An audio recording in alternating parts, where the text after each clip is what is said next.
Camporazo, el brujo, el patilludo y el pingüino. Todo esto en el programa número 16 de El Poeta y el Diván. Mi nombre es Javier de Fox, soy el René Houseman del marxismo.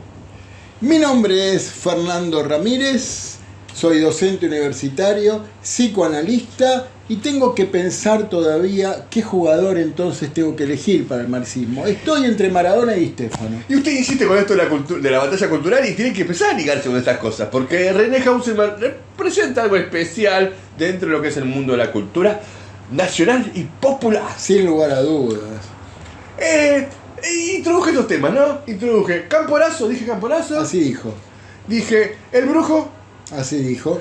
Dije el patilludo. Así dijo. Y dije el pingüino. Sin duda así dijo. Estos serán los temas que hoy trataremos en el programa número 15 del Poeta del Diván. Acuérdense de nuestras redes sociales. @el Poeta del Diván en Instagram, en X, en X. Y ahora sumamos, sí, Javier Ramírez, una mezcla de nosotros dos, en Facebook. Danos bola. Y bueno, lo que hay, porque estas cosas de las leyes. No le podemos dejar solo a la genética ese tipo de mutaciones. También salen de la creatividad. Lo hemos reencontrado acá Lo hemos reencontrado acá en Bube Studio. Gracias a Bube Studio nos hemos reencontrado con la vieja red de Facebook. Hemos sumado, estamos viendo ahora.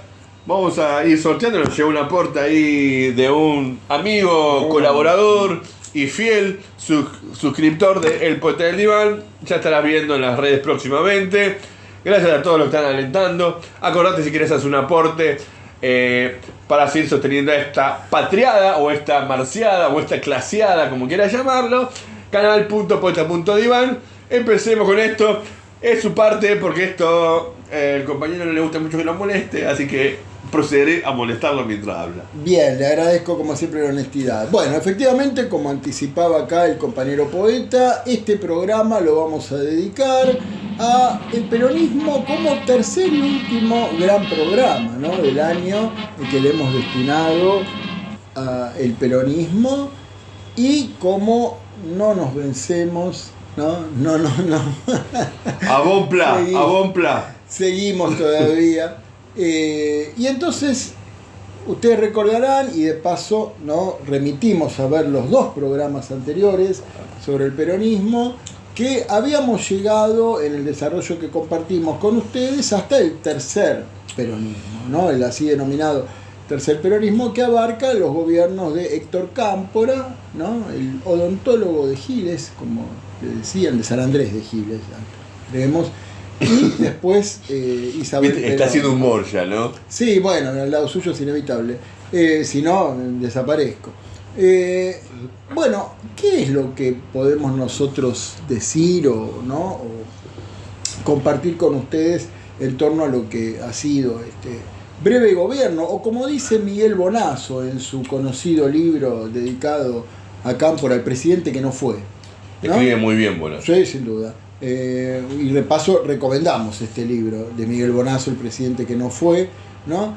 Una presidencia denominada primavera, ¿no?, la primavera camporista, que ha durado tan solo 49 días, pero que sin duda marcó un punto de inflexión en el rumbo político del país, porque recordemos en qué contexto, ¿no?, fue posible esto. En un contexto de un importante ascenso de masas enormes, desenvolvimientos de luchas obreras, ¿no?, que tenían como punto de referencia el Cordobazo, las coordinadoras, ¿no?, de Villa Constitución luego, pero digamos que también en el medio nos encontramos como fenómenos como el de Citrax-Citram, ¿no?, la aparición del clasismo, el mendozazo, el tucumanazo, ¿no?, el segundo, el viborazo, sí.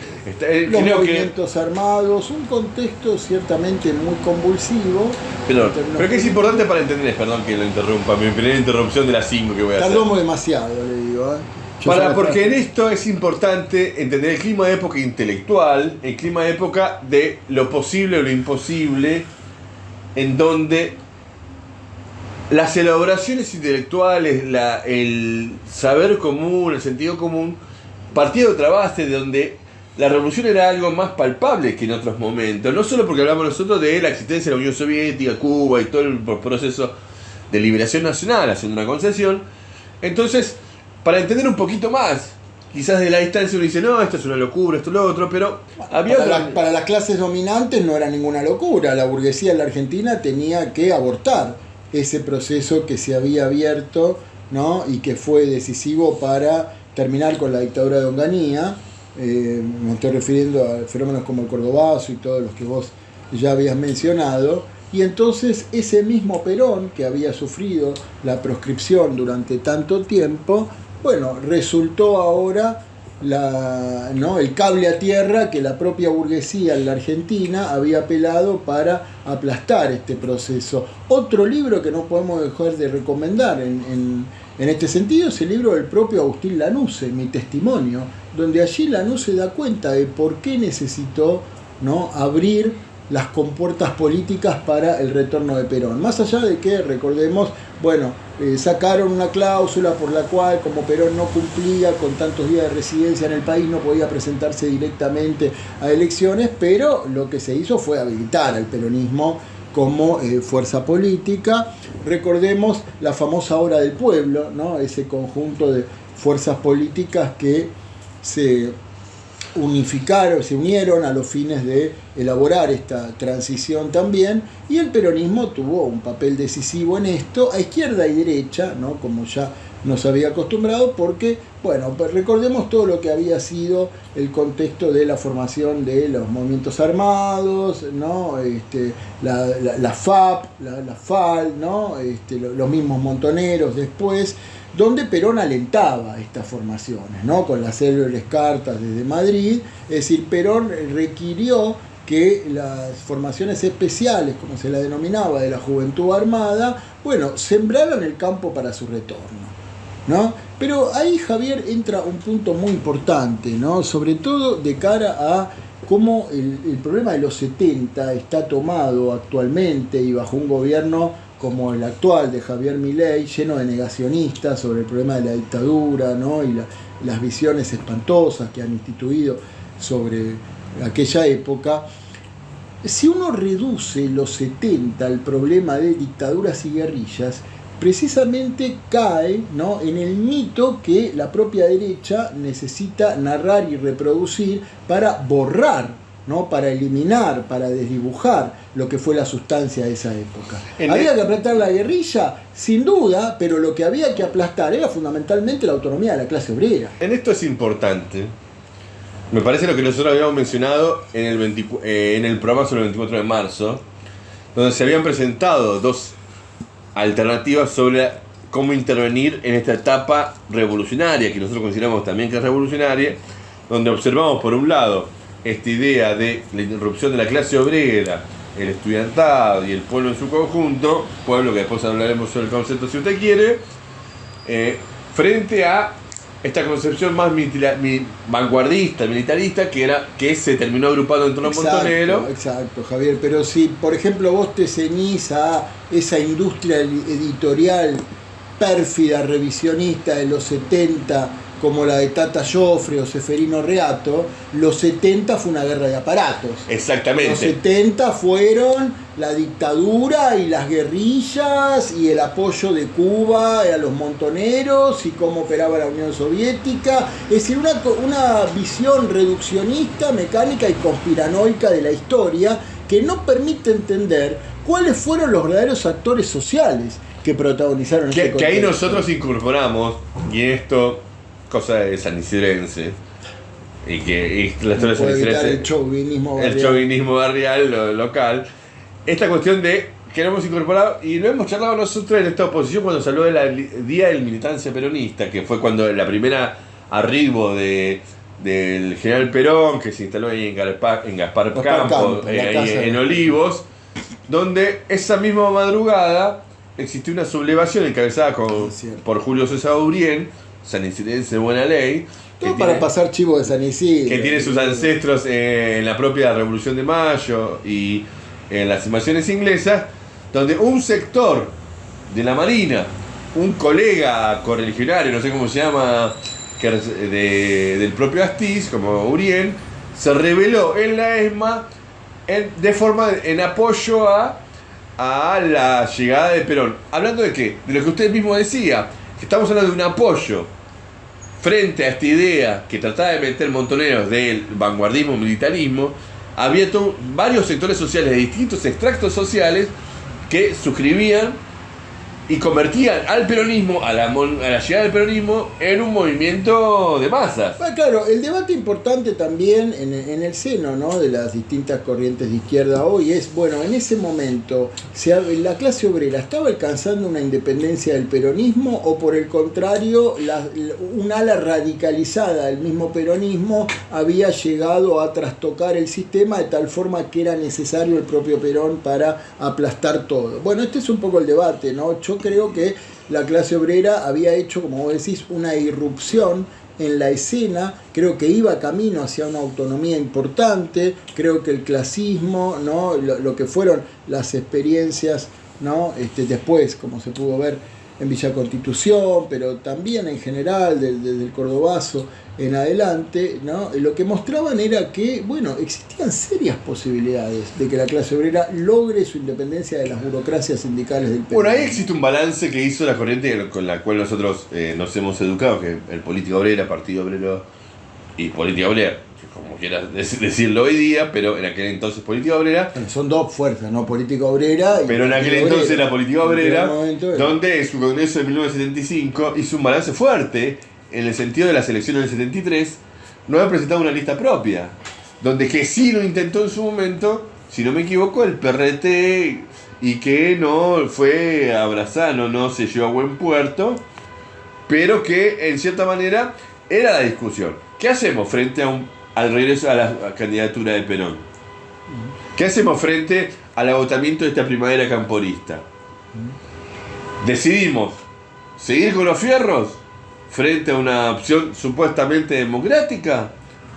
¿O tratamos de dar la lucha en ese terreno específico? Yo creo que es una gran pregunta de la cual uno debe tomar posición. Sí, para eso cada fuerza política tendrá que, bueno, o sostener o rectificar su balance de acuerdo a lo que se considere. Creo que abrir todo un debate específico sobre el problema de la relación de organizaciones armadas, masa, la diferencia entre foco, guerrilla, bueno, nos llevaría... Por eso el canal Poeta y el Diván, el del 2025, vamos a tratar de hacer algo más streamero. Vamos a tratar de hacer, no solo reducir, lo estamos haciendo de a poquito, no solo reducir el Poeta y el Diván a nuestro programa, que hoy es el programa número 16. 16. Sino tratar de sumar columnas. Nos vamos acercando a la mayoría de edad. De opiniones, donde vos también podés ser parte. Si vos sos suscripto y tenés algo para decir y conjuga con esta visión, intento de análisis marxista, clasista de la realidad, escribinos. Podés escribirnos al poetedivan@gmail.com.ar, voy sumando o a nuestro coso y charlémoslo, porque estamos en este intento. Sí, lo que pasa es que digo, en aras del tiempo también, ¿no?, para el programa, bueno, nos debemos un programa también sobre este balance. Es que es interminable, mi querido sin Fernando. duda, pero bueno, dentro de lo interminable, ¿no?, como decía el gran Claude Lévi-Strauss, todo orden es superior al caos, ¿no? Bien. Entonces ese caos de la masa temporal vamos a tratar de ir ordenándolo en la medida en que podamos. Y bueno, obviamente nos debemos un programa sobre todo ese balance en torno a los momentos armados, ¿no?, la relación foco-guerrilla, quién era realmente militarista, quién tuvo desviaciones militaristas, quién podía tener determinadas concepciones militaristas pero con fretes de inserción de masas. Creo que así en los casos de Montoneros y PRT, claramente, ¿no? Pero bueno, en fin, lo que nosotros queremos compartir acá como reflexión sobre este periodo, Javier, es demoler estos mitos narrativos que, insisto, en un contexto actual como el de gobierno de Milei, pero que ya, digamos, no expresaban tendencias de larga data, bueno, quieren reducir en los 70 a un episodio sangriento y oscuro de la historia que sin duda lo fue en materia de los efectos que ha tenido, pero que las causas explicativas de esto se colocan como el gran problema de las guerras de los aparatos o de esa violencia irracional a la que no hay que retornar y punto. No puede haber nada más pobre en materia política e intelectual, más erróneo y más falso que eso. Pero en eso creo que hay te pongo un ejemplo a ver si suscribís con esta idea como un ejemplo. En octubre del 74, del 73, perdón, 3-4 meses después de que asumió Perón, ocurrió un hecho que incluso desnuda cómo la historiografía peronista oficial también es tributaria de esto que plantea el propio liberalismo de guerrilla versus dictadura. Porque no hay que olvidar que en ese momento se hizo un congreso del peronismo de base. El peronismo de base era una suerte de agrupamiento. Por un lado, su pata armada, propio del clima de época, era la FARC, y distintos comités, unidades básicas, me salió radical, unidades básicas que tenían una fuerte presencia. presencia. Su papel también, ¿no? Con Sí. Balbín, la guerrilla industrial. Eso, ese, ahí tengo que recuperar un y libro. ese abrazo Perón-Balbín, que elementos espeluznantes como Julio Bárbaro todavía reivindican como esa gran apertura a la democracia que no se había comprendido. Pero no, esto es importante.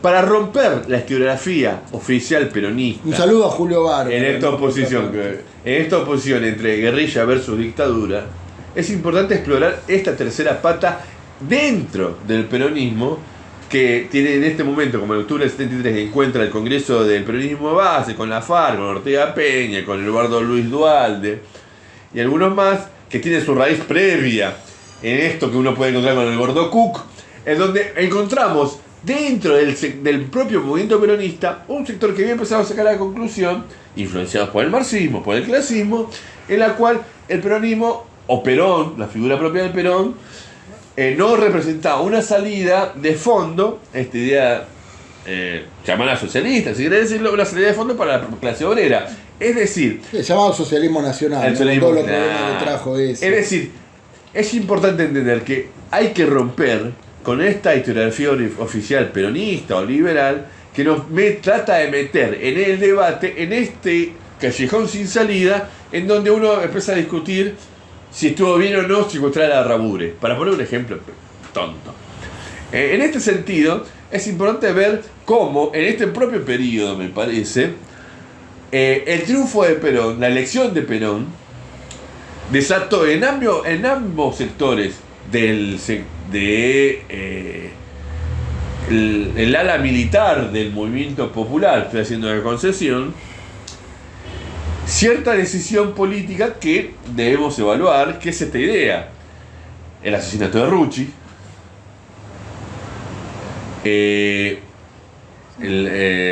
posteriormente la toma del acoplamiento de Azul, por parte del PRT. Del PRT, sí.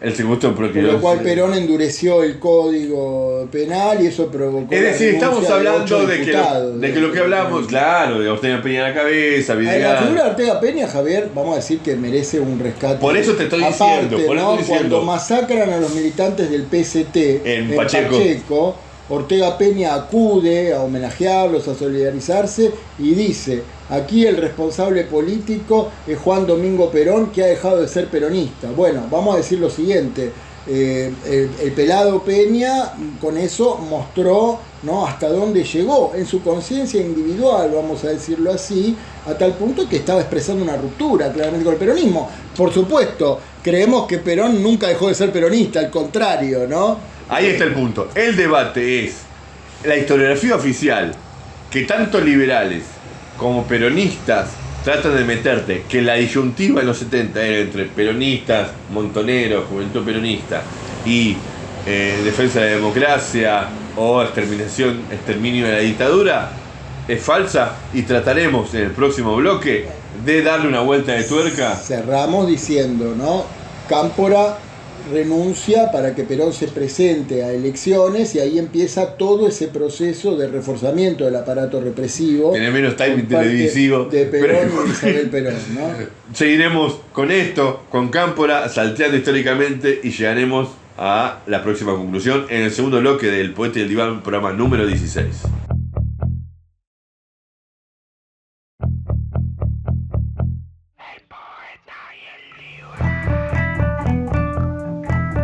No voy a estudiar. Si no aprendí ahora, no voy a aprenderlo más. Eso dicen los que no ven el poeta y el diván, sobre todo este programa número 16, Peronismo /3, y todo lo que sea hasta hoy. ¿Por qué? Porque este es el penúltimo programa del año, en la cual aprovecha de las redes sociales. Sí, soy me he copado como Gerardo Sofovich, media manzana en el medio, redes sociales, @ el poeta y el diván. Esto es, y vamos a escuchar al que sabe, porque yo soy simplemente un charlatán que sé mucho de redes sociales. Decíamos, renuncia de Cámpora, presentación a elecciones de Perón, Isabel Perón. Perón elige a Isabel Perón para que no ensombrecer su Matan a figura. Rucci. Asesinato de Rucci, ¿no? Congreso del peronismo de base, que para destacar cuestión de que había una pata peronista que no quería solo Perón. Exactamente, y para culminar su misión histórica, que era aplastar todo este enorme movimiento de masas y particularmente ascensos obreros, Perón consolida el aparato represivo del Estado, ¿no? Y allí tenemos, bueno, el desmantelamiento, Javier, de la primavera camporista, ¿no? Es decir, la intervención a las provincias, caso Mendoza, caso Buenos Aires, ¿no? Caso Salta, ¿no? Las provincias acusadas de tener gobernadores, como en Córdoba, ¿no? Obregón Cano, de Atilio López, bueno, de tener gobernadores filotendencia, filomontoneros, etcétera. Después del copamiento de Azul por parte del PRT, bueno, el endurecimiento, ¿no? de leyes represivas y sin duda, Javier, el terreno para la AAA, ¿no? Bueno, tema gran discutido. Por supuesto. Que para mí no hay discusión, pero bueno. Esto, por supuesto, pero es mostrando alguna cuestión que es importante como conclusión política, en donde esta disyuntiva que hemos mostrado entre la apuesta, la confianza en la erupción de las masas obreras frente a esta concepción vanguardista militarista, encontró su límite. ¿Por qué? Porque en un principio, sin echar, y este es un gran debate para tener en cuenta, sin responsabilizar a las organizaciones armadas sobre la represión en general que iniciaba la AAA, hay que tener claro que estamos en una etapa de preagotamiento de esta expectativa de que una irrupción militar al espíritu maoísta o al espíritu castrista podría significar un levantamiento general de las masas, me parece. Bajo la Alianza Anticomunista Argentina se calculan 1.500 asesinatos, ¿sí? Además de, bueno, persecuciones políticas, exilio, es decir, comenzó con todas las letras la antesala de la dictadura, ¿no? Pero ¿cuál fue la responsabilidad política de Perón en esto? Porque ese es el debate en el seno del peronismo, sobre todo, entre quienes niegan que la figura de Perón haya tenido una responsabilidad directa en esto y quienes efectivamente afirman, incluso dentro del peronismo, que Perón hizo el guiño necesario para esto. No olvidemos que los nombramientos de los tristemente célebres policías Villar y Margaride fueron de Perón, y que Perón, al nombrar a uno de ellos, dijo: yo no lo necesito, lo necesita el país. Aparte del operativo del Plan Cóndor, ¿no? Perón ya había iniciado en contactos con Pinochet, Stroessner, ¿no? en Paraguay, todo lo que fue el plan represivo, ¿no? llamado Cóndor, para el secuestro y desaparición de militantes populares en el Cono Sur, ¿no? Pero esto quizás hay que poner una cuestión, porque no nace de un repollo. La AAA, si bien tenía elementos lumpenes, sino tiene que ver con la propia raíz del surgimiento del peronismo, en donde la pata derechista de comandos civiles, nos acordamos de Guillermo Patricio Kelly, y en Córdoba, acordate que eran los Libertadores de América. Claro, o la CNU, que existía previamente. Universitaria. Que dicho sea de paso, ¿quién era uno de sus miembros? El señor Hugo Moyano era miembro de la CNU. No, ¿Te acordás? No lo diga fuerte. ¿Te acordás? No, sí. El que ahora rompió hace poco. Ahora rompió Pablito. Le hicieron una entrevista a Pablito Moyano hace poco y él se preciaba del recorrido del padre, ¿no? Pero yo digo, le falta una parte, Mar del Plata, AAA. Pero ahí hay más. Sí, a vos te voy a decir. ¿Sabés quién era parte de las previas? Porque la idea es esta. Y el comando de organización. Pará, el coronel Ocinde. Pero hay algo más. La AAA no nace de un repollo. ¿Por qué? Porque ya existía toda un ala que no era estrictamente de Rucci y compañía, o sea, el movimiento obrero organizado, que era parte del movimiento peronista que abrazaba más la pata del nacionalismo hispanista, el nacionalismo católico, sino que tenemos a alguien más que es importante. Uno de los fundadores de la Guardia de Hierro. ¿Quién era? ¿Te acordás quién era? ¡Pajarito Grabois! Sí, y integraba también el gallego Álvarez, Claro, el padre del actual subsecretario de Políticas Universitarias que está llevando adelante los ajustes brutales contra la universidad. Porque si pinta los 40, como decía Panigas, En es fin. todo bien, tiene que ver con todo. Hay herencias y herencias. Pero esto no es casualidad, por eso no es casualidad que Grabois haya dicho que ahora que bregar o alentar el tema de la ESI le hace el juego a la derecha, chamullo. Pero estamos hablando de que hay un enraizamiento que sigue vigente al día de hoy, una suerte de ala derecha que quizás te parezca combativo al día de hoy, que tuvo en la AAA una suerte de legitimización estatal que el Ministerio señor de Desarrollo Social, López Rega, claro. los famosos sótanos con las armas, que siempre se dijo, y como vos decías, todo este reclutamiento lumpen policial que se había hecho para estas verdaderas bandas armadas paraestatales fascistas, ¿no? Con lo cual podemos decir el tercer gobierno del peronismo tuvo elementos de características fascistas en su régimen político. Aparte, usted sabe que me gustan las anécdotas. Y acá tengo a Claro, Nicolás Richman, que le gusta el cine.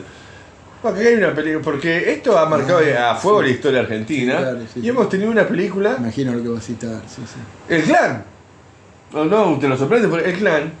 Claro. Se sonríe. Clan Pucho. Clan Pucho. ¿De dónde surgió el Clan Pucho? ¿Quién era el hombre operativo? Era un hombre que pertenecía a la AAA. Recordemos, Javier, también El segundo de Sivak y los otros. Claro. Eran bandas residuales. Exacto. Que habían surgido. La mano de obra desocupada. La mano de obra famosa desocupada. mano que se vuelve a ocupar. Claro. Eso siempre consigue laburo. Javier, no me quiero olvidar, otro film importante, destacadísimo, 40 balas. 40 balas, por Dedicadas supuesto. a Fischer Bueno, y es Bufano, importante militantes de política obrera que fueron nuestro masacrados. compañero, que ha hecho por nuestro compañero en codirección, nuestro compañero Dionisio Deni junto a Ernesto Tuta. Ambos han hecho esta película 40 balas mostrando recordamos. que esto es importante, porque hemos hablado de que ante el discurso oficial de la oposición entre el peronismo, Montonero, y la dictadura y el Estado en general, no solo existía una pata importante que era lo que podía expresar Ortega Peña, el peronismo de base, sino existía todo un sector muy importante del clasismo, sea el PRT, sea el Política Obrera, sea, siempre me digo a reivindicar, la OCPO, el Poder Obrero, como Organización Comunista de Poder Obrero, fundamentalmente en Córdoba. Sí, el PCT, valga la reivindicación también, todo un sector que iban haciendo en el seno de la clase obrera como sede, como germen, como proceso general que encontró dos puntos clave, y acá hagamos un salto histórico, en el Villazo de 1974, en el plenario de Constitución de 1974 y en el Villazo de 1975, y hagamos un salto histórico, permítame en esto, en donde es un gran debate. ¿Por qué digo es un gran debate? Porque he estado debatiendo con un compañero del PRT hoy día, hace unos días, en donde expresaba en el debate sobre esta discusión que existe entre la izquierda trotskista no armada, supuestamente no armada, y la izquierda trotskista o filo-trotskista como era el PRT, en donde decía, muchachos, ustedes no tienen estrategia, me decía este compañero del PRT. Hasta que se inclinaron a Ho Chi Minh, ¿no? Después del cuarto congreso, la evolución política del PRT. Recomendamos mucho el libro de Pablo Pozzi sobre el PRT. Sí. Por la Y celda el otro de la lucha obrera. Pablo Pozzi sobre el PRT. Sacó un libro hace poco, ¿no? Pablo Pozzi sacó un libro ahora. Sí, también, no recuerdo ahora el nombre. Ahí lo tenemos por ahí, me parece. Nico me lo regaló y usted es comunista, creo que se llama. Sí. Pero estamos hablando entonces que esta concepción que te quieren presentar de que frente a la dictadura o lo que motivó la dictadura era las organizaciones armadas es una mentira. Ah, sí, Y no solo demuestran los números de los desaparecidos, que es una cuenta medio ingrata para hacer, está esa discusión de las cifras, sí, por supuesto. en la cual dice cuál es el porcentaje de desaparecidos, sino también hay que ver que la acción política concreta que encontró en el Villazo del 75, de marzo hasta abril del 75, y que después encontrará su boom en las coordinadoras fabriles del... Porque no se homologaban las paritarias, entre otros reclamos, surgió todo ese levantamiento obrero de Villa Constitución, las coordinadoras de base y las mismas burocracias sindicales del peronismo, ¿no? Tuvieron que tratar de morigerar la situación, ¿no? Con esos reclamos, y bueno, eso fue decisivo para la renuncia de López Rega. Claro, ¿no? donde surgió una figura que hay que hilar fino, que se ha hasta el día de hoy incluso reivindicado, que es Alberto Piccinini, que con el tiempo hemos notado que uno quizás inspiradores en algún punto de lo que es la CTA hoy día en un momento, que es el lugar que busca ocupar hoy Hugo Moyano. Estamos hablando de esto, ahí uno extraña a Tosco, a Salamanca, claro, ¿no? En fin, es decir, los grandes clasistas. Estamos hablando de un proceso en el cual es tan complicado que hay que tener paso a paso y que hay que documentarse, como decía un tío mío, hay que documentarse la trayectoria política de cada cual en su determinado momento, y entender es lo siguiente. Me parece que entender que en ese momento la lucha por una fisonomización de una clase obrera independiente, el Villazo lo expresó, y esta es la discusión con el compañero del partido que tenía, en la cual él decía, bueno, se ha conjugado la movilización obrera con la autoorganización autoorganización defensiva de la clase obrera, es decir, nos organizamos con fierras porque vienen patotas, y esa es la gran discusión que debemos tener, como usted lo dijo, me parece que... Sí, creo que no debemos un programa específico sobre esto, pero que hablamos ante una situación de agudización de lucha de clase donde la homogeneidad que nos presenta no es tal, la homogeneidad entre un sector y el otro, que llegamos a la dictadura, donde llegamos a un proceso de la contraofensiva posteriormente en el 79, no vamos a llegar, no vamos a llegar aquí a ningún. Apure usted. Estoy saltando, ya hace como 2 años, 3 años. No, bueno, tenemos lo que fue después, sin duda, la dictadura, el golpe contra Isabel Perón, pero recordemos también, Javier, cuando muere Perón, ¿no? El 1 de julio de 1974. Volver para atrás históricamente. Queda Isabel Perón en el gobierno. Antes de la contraofensiva, Isabel Perón completa la tarea represiva que ya Perón había establecido, y no nos olvidemos de los tristemente célebres decretos de aniquilamiento para librar el operativo Independencia, el ¿no? 75, donde Isabel Perón firma el primer decreto, después se firman 2 decretos más, pero quien fue uno de los firmantes es el tristemente célebre Carlos Rucauf, que hoy sigue desfilando por las pantallas de los canales de cable, programas, dando cátedra de geopolítica de lo que se te ocurra, apoyando al gobierno de... Y se puso pelo. Con ese quincho que no sé cómo hizo, superó a Menem, ¿no? Con el quincho como... Bueno, sí, sin duda, pero digo, en esa estética espantosa que tiene. Y está ahí todavía, ¿no? Pero, como si fuera alguien con déjame ligarlo. Diga, yo solamente quería marcar eso. Si eso mal no fue previo a la equivoco, dictadura, después vino la dictadura. Si mal no me equivoco, los otros decretos, después de cuando se tomó licencia Isabel Perón, después del Rodrigazo... Claro, pues vino el Rodrigazo. El que firmó los decretos después que se tomó las vacaciones fue Ítalo Luder. Que en el 83 fue la cabeza de la presentación electoral. Luder Vittel, que Vittel para nosotros, familia chaqueña, fue muy importante porque es un chaqueño, Vittel es chaqueño. Pero estamos hablando de este intento del peronismo presentándose en el 83 como una alternativa con un candidato claramente ajeno a las experiencias armadas dentro del peronismo. Esa me parece que es la claridad de la característica que tuvo su ejemplo poético en el que era intendente de Avellaneda, el señor Herminio Iglesias. Justicialista y trabajador, como decía la canción sobre Herminio Iglesias. Y usted sabe que yo tengo que hacer mucho de historia, o por lo menos de saber, hay imagen y semejanza de un viejo caudillo de Avellaneda, usted no sé si se acuerda, de la década del 20-30, un viejo caudillo, que es el señor intendente Barceló. Claro, hay imágenes de semejanza. Bueno, qué triste esas repeticiones de la historia. Hay que notarla esto. Entonces estamos hablando de esto.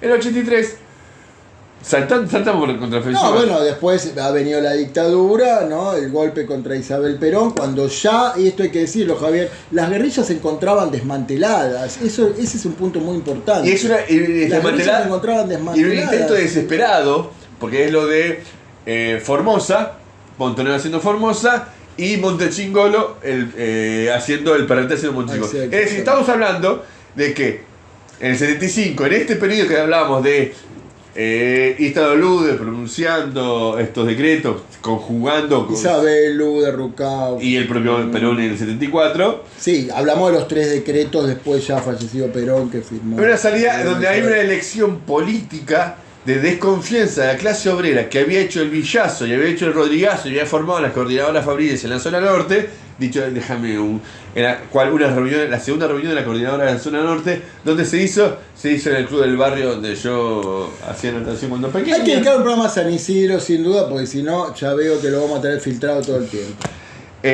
Mostrando una elección política, confiando en la irrupción militar, esta concepción foquista urbana, pero foquista al fin y al cabo, de arrastrar a las masas con el ejemplo, es decir, nosotros la pudrimos todo y todos nos van a seguir, básicamente esa es la concepción, mostraron cierta desesperación que los liquidó. ¿Qué es importante esta idea de que los liquidó? ¿Por qué?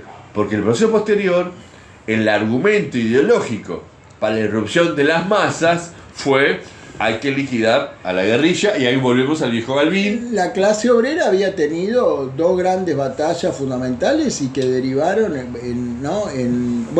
dos grandes triunfos, derivaron en la renuncia de López Rega y de Celestino Rodrigo, el ministro, ¿no?, de la hiper mega inflación. ¿Usted sabe los números No, pero una cosa espantosa. No pero sé, más o menos la de Milei, ¿o no?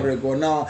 El 17.000%. No, ni siquiera Celestino Rodrigo había llegado a eso. Hay que preguntarle al presidente sobre esos números, pero bueno. No. Pero la clase obrera había dado esa batalla, renunció López Rega, renunció Celestino Rodrigo, había una clase obrera combativa, una clase obrera fuerte, las guerrillas estaban desmanteladas y la dictadura era necesaria para el gran capital. Y por eso, ya dejando atrás la tarea masacradora y carnicera del peronismo, de Isabel Perón, de López Rega, era necesaria la dictadura, ¿no? Bueno, la pregunta, saltamos históricamente acá. Bueno, viene el recupero democrático, en el 83 se presenta la lista opositora a Alfonsín, ¿no?, del peronismo, Luder Vittel.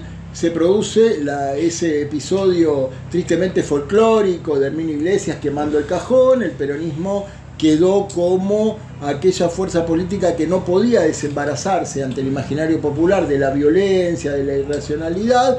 Alfonsín denunciando un pacto sindical militar, vos recordarás todo eso. Bueno, Alfonsín gana las pero elecciones. ahí esto es importante. El peronismo tiene que reacomodarse. Porque si vos sos radical de Boina Blanca, vas a decir: no, Alfonsín fue abogado de Santucho, sí. Pero sí, acá hay algo claro. Sí, del PRT, sí.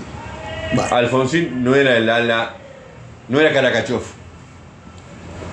no era el ala del radicalismo, porque existió un sector del radicalismo, sobre todo en los profesionales de abogados, que suscribieron a una política de defensa de los derechos humanos. Con las habeas corpus. Exactamente. Todo, no fue el caso. Alfonsín representaba un ala que ya en el 70 Era el opositor a Balbín, pero era un hombre que, después comprobó cuál era su verdadera orientación política, la obediencia de vida, el punto final, ¿no? Incluso el propio Alfonsín fue el que le concedió la impunidad a Isabel Perón, no tenemos que olvidar eso, ¿no? Y el mismo Alfonsín, y con esto cerramos el bloque, que luego de los intentos de Rico y Zeneldín para bloquear esta idea de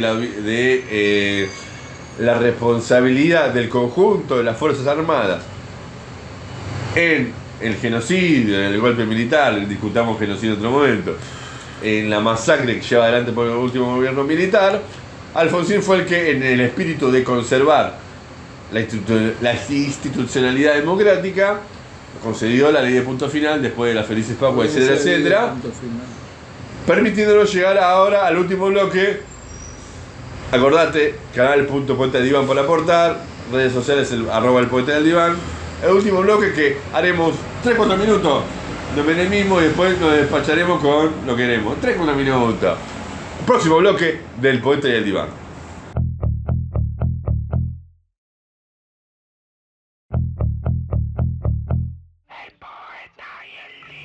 Menemismo malo. Seguimos en el bloque número 3 del programa número 16 del Poeta del Diván. Acordate aportar canal.poeta.diván. Nuestras redes sociales es @el Poeta del Diván. Seguinos, estamos en el desafío ahora para llegar a los 400 suscriptores antes de el 2025. Veremos qué pasa con todo esto. Ven el mismo malo. Nos quedan muchas cosas para resolver. Aguante Sofovich. Javier, como suele ser habitual ya en este programa, continuamos con la recomendación de libros, de bibliografía que a nuestro juicio aporta, abona a continuar con importantes reflexiones sobre este contexto que estábamos analizando, y en ese sentido, bueno, queremos hacer mención del libro Ezeiza de Horacio Berbisky, ¿no? Un libro donde Berbisky allí expone cómo se organizó la masacre de Ezeiza de la derecha peronista contra la izquierda peronista, ¿no? La derecha peronista con Brito Lima, Osinde, ¿no? Todo Norma Kennedy, todos estos personajes, ¿no? Nefastos a la cabeza. Nuestro conductor se encuentra tan grande, tan rico y tan joven como salió del país. Finalmente se ha podido organizar el grupo y acompañada por el coronel Jorge Osinde, quien es delegado militar de Perón y está al frente de la subsecretaría de Deportes en el Ministerio de Bienestar Social. Hubo, directamente fusilaron, ¿no? a las columnas de la izquierda peronista, hubo secuestros, hubo tortura, bueno, ¿no? El libro de Ezeiza. Queremos recomendar también, que fue justamente el recibimiento a Perón, ¿no? ¿Cómo se lo recibió a Perón? Con Ezeiza. Bueno, queremos recomendar también el libro de Richard Gillespie, Montoneros, los soldados de Perón, y el libro de recientemente fallecido ex militante del Partido Obrero, Alejandro Guerrero, de quien en el Poeta del Diván hemos hecho también un homenaje subiendo un video que lo podés ver en nuestro canal. Alejandro Guerrero fue autor del libro El peronismo armado, ¿no? A eso podemos sumarle el documental que se llama Gaviotas Blindadas. Creo que un documental se llama Gaviotas Blindadas, creo que está en YouTube, para la experiencia del PERTERP en ese periodo. Durante la dictadura está el libro de Bonazo, que escribe muy bien, Diario de un clandestino, que permite escribir. Y Recuerdos de la Muerte. Recuerdos de la Muerte. La película Operación México, una película que cuenta la historia del Tucho Valenzuela, que es muy importante en el sentido de la moral revolucionaria y la concepción que tenía Montoneros con respecto a la contraofensiva, en términos generales, y a la suerte de moral revolucionaria que debería tener cada compañero, que Tucho Valenzuela trató de hacerlo. Miraron la película, googlear primero quién fue Tucho Valenzuela, y después se tendrá esto, que hay una diferenciación con respecto al trotskismo y a nuestra corriente madre, que podemos entenderlo como el Partido Obrero, Política Obrera, con respecto a cómo manejarse durante la dictadura. Y sobre los 80, me parece importante que deberíamos hacer un programa específico del año que viene, 2025 estaría, que sería el Partido Obrero del Peronismo, hacer una relectura y una delimitación sobre eso. Quiere que se nos empiecen a borrar suscriptores, que nos dejen de ver, después no se quejen. Es que a mí me está mandando audio, después manda mensaje, tantos suscriptores, esto, lo otro, después no se quejen. 400 suscriptores es el objetivo para que sorteemos Arte y Revolución Literatura y Revolución, de Don Trotsky. Buscate el short por ahí dando vuelta. Y por supuesto, próximamente nos marca el gerente general y yo supremo y CEO, el CEO de Bubo Studio, el libro de Lukács sobre Lenin. Creo que lo leí. Y esto, después Lukács es un gran hablaremos autor, ¿no? ahora, hablaremos, porque está bien. Mirá el arte de ver mucha tele. Despliegue que nos corre el tiempo. A Lukács, el libro de Lukács sobre Lenin lo editó Razón y Revolución, que en sus orígenes tuvo una tesis fundamental, que es la idea de darle la batalla en el aspecto intelectual.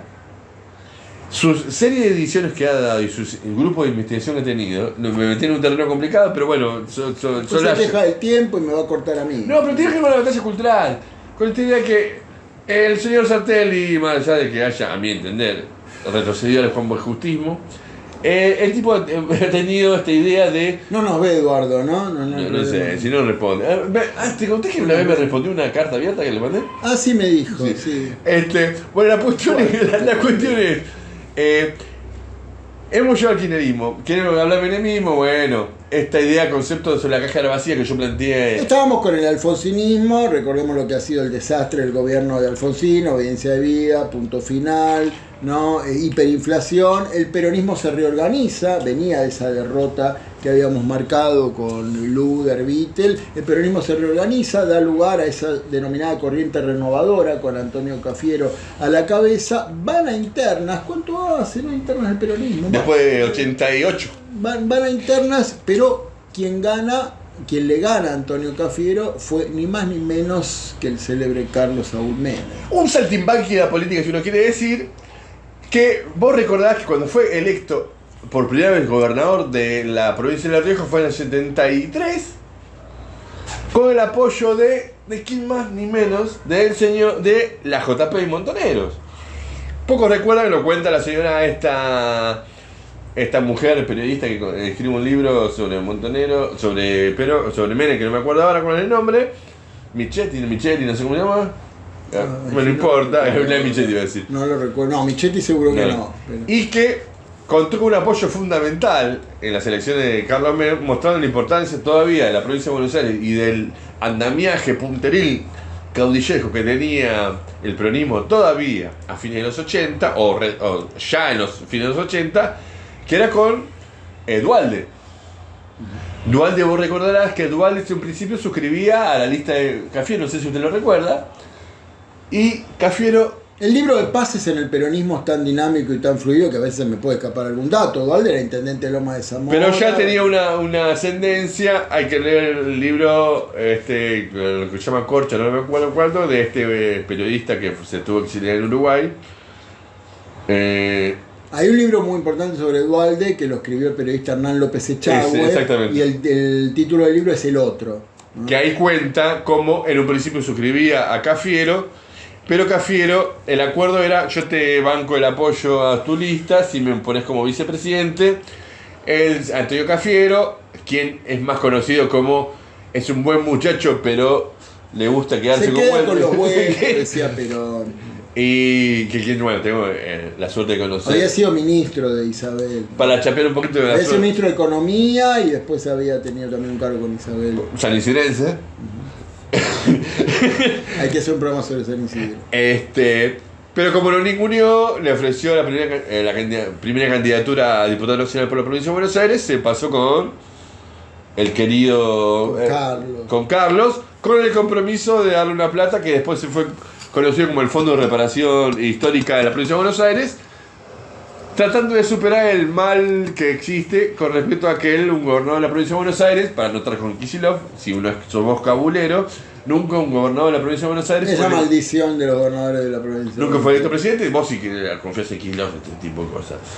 Entonces llegamos a un Menem en la cual asumió prometiendo la revolución productiva y salariazo. Recuerdo la consigna de Altamira: vote Menem, le sale un Alzogaray. Es el primer video que existe. Vote Menem, le sale un Alzogaray. Con bigotito todavía. Mostrando esto que nosotros hemos hablado en programas anteriores, en donde hablamos del peronismo como una cáscara vacía, en el sentido que el contenido del peronismo era puesto a imagen y semejanza de la coyuntura política. Estamos hablando de un momento donde subió Fujimori en su momento. Sí, caída del muro, década de los 90, consenso de Washington, ¿no? Fin de la historia y todos esos mitos también que se han narrado. Menem asume en ese contexto e inaugura, hay que decirlo, Javier, una verdadera cultura política en la Argentina, que fue la cultura política del menemismo, de la pizza con champán, de la hiperfrivolidad, de la mega corrupción, del remate del patrimonio nacional. ¿Y quién era su vocero diario? Carlos Coras. ¿Y dónde vivía Carlos Coras? Oh, pero usted no. San Isidro. El próximo programa, mire, hágalo usted de San Isidro, porque yo no voy a viajar hasta ahí. Me gustaría ir a pasear. El padre, habrá sido padre del PC, ¿no? Carlos Vladimiro era por el Partido Comunista, claro, porque por la ascendencia comunista de la familia. El punto es que contamos un momento y que hay una parte de su familia. Y que como buen Carlos por Marx, Vladimiro por Lenin, sí. Y que hemos, y esto es importante para contar ahora en el presente. Carlos supo tejer alianzas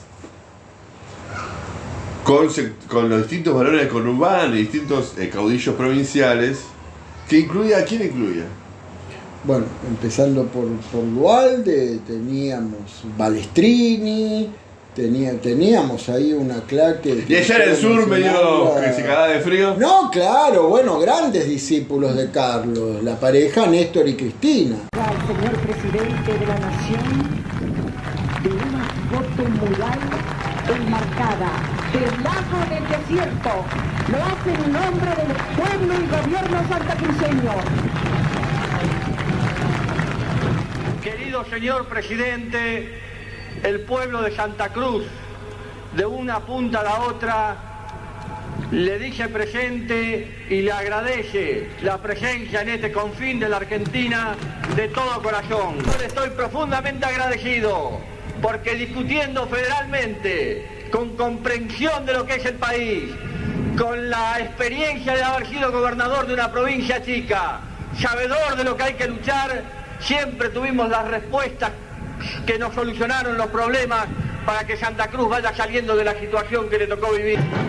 Le estamos agradecidos a la nación por el pago de la deuda de las regalías sin paga. Pero incluso eso lo decía Cristina, ¿no? Cuando marcaba una diferenciación. Cristina era una gran admiradora de Cavallo. Ella lo decía, ella reivindicaba a Cavallo como un verdadero cuadro. Ella tildaba a Cavallo de cuadro lúcido. Y Menem estaba más cerca de Néstor, ¿no? Estaba mucho más cerca de Menem, y recordemos que Néstor había dicho que después de Perón, Menem era el mejor presidente de la historia. Néstor le rendía homenaje a... Porque vos recordás que parte de las privatizaciones y de estas explotaciones mixtas que había llevado adelante el menemismo, la privatización de YPF, Santa ¿no? Cruz era una de el las... famoso avión a Parrilli fue para que pueda votarlo y todo eso. Estaban con las privatizaciones. Uno de los beneficiados era por las regalías, el acuerdo de la coparticipación, si no me equivoco, era la provincia de Santa Cruz, donde tenía a este relativamente joven en su momento, Néstor Kirchner. Y vos recordarás, Javier, Néstor era socio del señor Taselli. Gran vaciador silosal.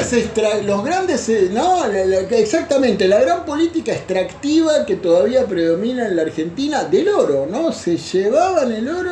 Bueno, pero hay que recordar, yo recuerdo, en pala. Hombre de Zona Norte, Parmalat. También, en su momento, gran vaciador de Parmalat. Estamos hablando de, por un lado, un peronismo que se adaptó a la época, a la necesidad de la época, en el espíritu post caída del muro, esta idea de la ruptura de los discursos totalizadores. La metamorfosis del peronismo, cómo pasar del estatismo al privatismo, cómo pasar, ¿no?, de la clase obrera como columna vertebral a una burocracia asociada y disciplinada con la flexibilización laboral, que recordemos ese fue el rol de la burocracia peronista de la CGT durante el menemismo, lo cual dio lugar a la ruptura con Hugo Moyano, vos recordarás, con el MTA, y después, bueno... No, MTA que en su momento tuvo su alianza con dos amigos de la izquierda supuestamente, como la CCC del Perro Santillán, Castel, Armendáriz, iba a decir,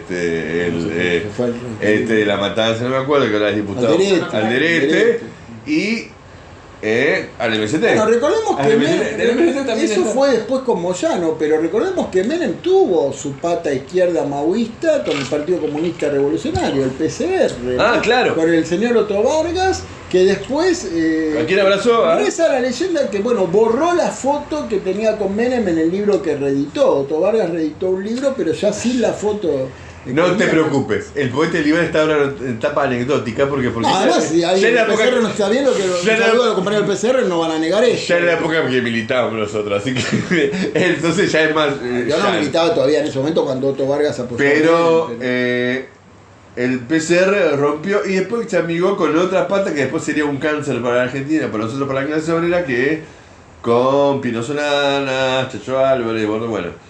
La cuestión es la siguiente, para mí es importante quedarnos con esto, con que el peronismo en este espíritu pragmático que lo caracterizó en su momento, cuando tuvo la posición de la tercera posición, en nuestro peronismo /1 cuando hicimos, en un momento en el cual se había agotado esta segunda posición que era la Unión Soviética, había empezado a abrazar de manera desembosada esta política neoliberal, como se llama, incluso a la derecha de lo que surgió, que en un punto trató de expresar Chacho Álvarez.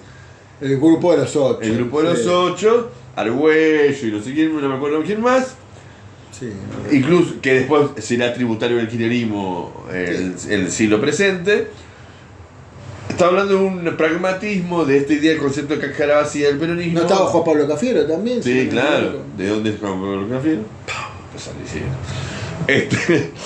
Después nos dicen a los porteños, son porteños céntricos. Miren las veces que ha nombrado a San Isidro a propósito de lo que fue. Es que Lo que hay que concluir, Javier, esto porque también va en el seno del debate dentro del peronismo sobre su propia historia, que es lo que nosotros estamos abordando, es que vos sabés que hay importantes peronistas hasta hoy en día que niegan que el menemismo haya sido, ¿no?, una corriente del peronismo. Y el menemismo ha sido peronismo tot cort, ha sido peronismo corto y a la letra. Tot cort, corto y a la letra.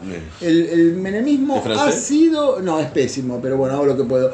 Ha sido peronismo a la letra, ha sido peronismo en sus premisas básicas. Asegurar que el menemismo es la negación del peronismo, cuando en realidad o que el kirchnerismo es negación del menemismo, o que el kirchnerismo es una negación del menemismo, es fragmentar desde una manipulación terrible la esencia y la historia del peronismo, ¿no? Vos mismo lo señalabas, el pragmatismo, cómo reorientar la correlación de fuerzas, tener una visión nata de los tiempos que corren para conservar, para ganar, conquistar y conservar el poder. Pero más peronismo que eso es imposible, ¿no? Pero hay un punto, ¿por qué? Porque ahora hay muchos sectores, quizás vos como peronista, kirchnerista, progresista, te sorprende el retroceso cultural que existe hoy día con la asunción de Milei, en la cual decís, esta gente no entiendo por qué, si hace 5 años suscribía, por ejemplo, a la ESI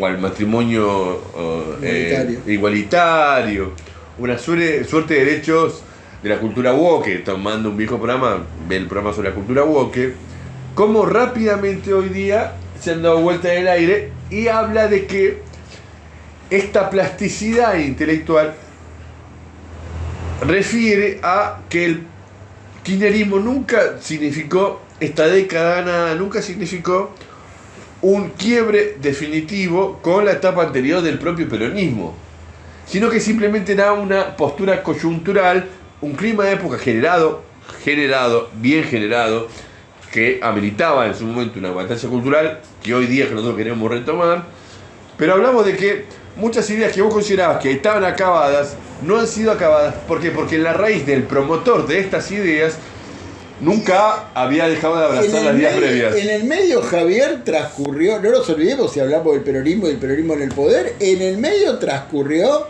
¿no?, el gobierno de un personaje que lo mencionabas hace poco, que fue Eduardo Duhalde. Bueno, digo que es Eduardo Duhalde, ¿no? Digo, recordemos, la crisis del menemismo, toda la devastación que el menemismo hizo en el país, la hiperdesocupación, todo lo que ya podemos recordar, llevó al triunfo de la denominada alianza con De la Rúa, Chacho Álvarez, ¿no? Eso terminó en una experiencia nefasta que dio lugar al 2001, al argentinazo, los muertos, la represión, la bancarrota, la renuncia de la Rúa y la asunción de Duhalde, ¿no?, que tuvo que adelantar las elecciones, recordémoslo, después de la masacre del Puente Porredón, donde asesinaron a Costecchi y Santillán, ¿no? Y en esto, bueno, ahí vamos a tener que cerrar esto. Y gana Kirchner presentándose con Menem, ¿no? Cuando van a balotaje, Menem renuncia, gana Néstor Kirchner y se inaugura lo que se conoce como el kirchnerismo. ¿Y qué fue el kirchnerismo, Javier? Bien. ¿Qué fue el kirchnerismo? ¿Qué fue el kirchnerismo? Nos quedan 3 minutos, no vamos a llegar. Entonces tenemos que cerrar en bancarrota que llevó el 2001. Tenemos que terminar en menemismo. Pero podemos dejar sentado, ¿no?, algunos interrogantes sobre el kirchnerismo. ¿Qué fue? ¿Fue un bonapartismo, como lo caracterizaba, por ejemplo, el Partido Obrero? ¿Fue un populismo, como la derecha lo ha sindicado permanentemente, pero incluso intelectuales afines al kirchnerismo, como Ernesto Laclau, que escribieron en su libro La razón populista, reivindicaban al kirchnerismo, a Lula, a Evo Morales, a Chávez como movimientos populistas? ¿Qué fue? ¿Fue un frente popular? Bueno, por lo menos dejemos abiertas estas preguntas. Por supuesto, ¿no? Porque la identificación no es casual, no tiene que ser no es un capricho intelectual intentar identificar no solo qué significó, representó la historia argentina el kirchnerismo, teniendo en cuenta estas variables que decimos de dónde surgía, dónde nacía, del peronismo, y sin tampoco dejar de lado el quiebre histórico que representó las jornadas del 19-20 de diciembre, a partir de la derrota del sistema capitalista, de la democracia representativa, la democracia capitalista existente. Todos estos elementos, esta pregunta que se hace de esta caracterización, tiene su valor en ver de dónde uno está parado, y a partir de eso uno puede dilucidar cómo se ha desarrollado adelante. ¿Por qué? Porque no solo para el peronismo en general significa dónde está parado hoy día en la discusión que está dando en su interna, sino también dónde se para y cuáles son las bases en las cuales planea su intervención el conjunto de lo que se denomina la izquierda revolucionaria.